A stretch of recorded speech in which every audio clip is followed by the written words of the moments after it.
Sir, ধন্যবাদ। আওয়াজ আসছে? আসছে স্যার। হ্যাঁ স্যার। Okay sir.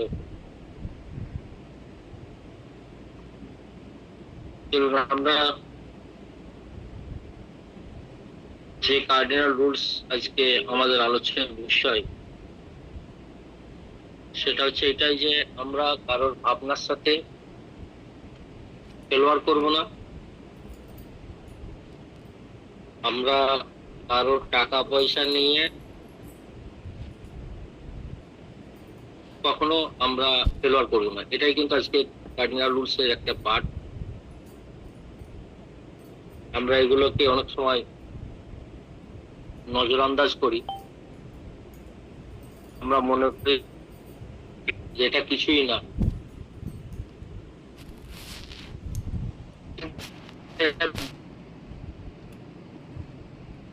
অনেক সময়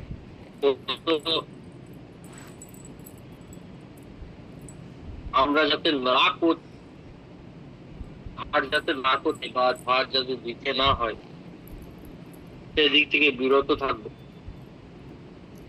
কিন্তু তবুও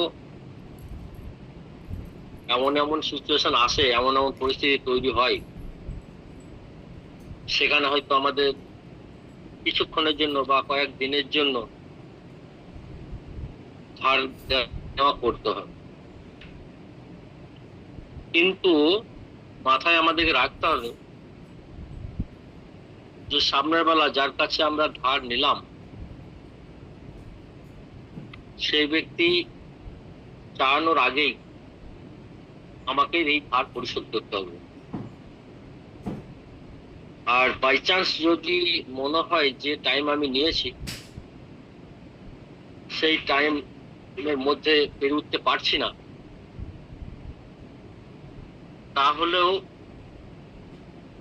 সেই ব্যক্তি ফোন করার আগে বা সেই ব্যক্তি দেখা করার আগে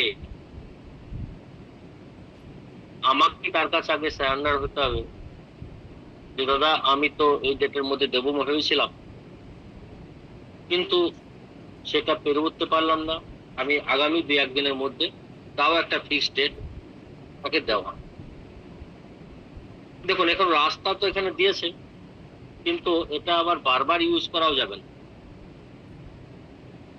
এক আধবার হতে পারে, কিন্তু যদি এগেন আর এগেন আমরা ডেট আসবে আর যদি মনে করি যে সেই ডেটটাকে আবার এক্সটেনশন করে দেবো, সেটাও কিন্তু ঠিক না।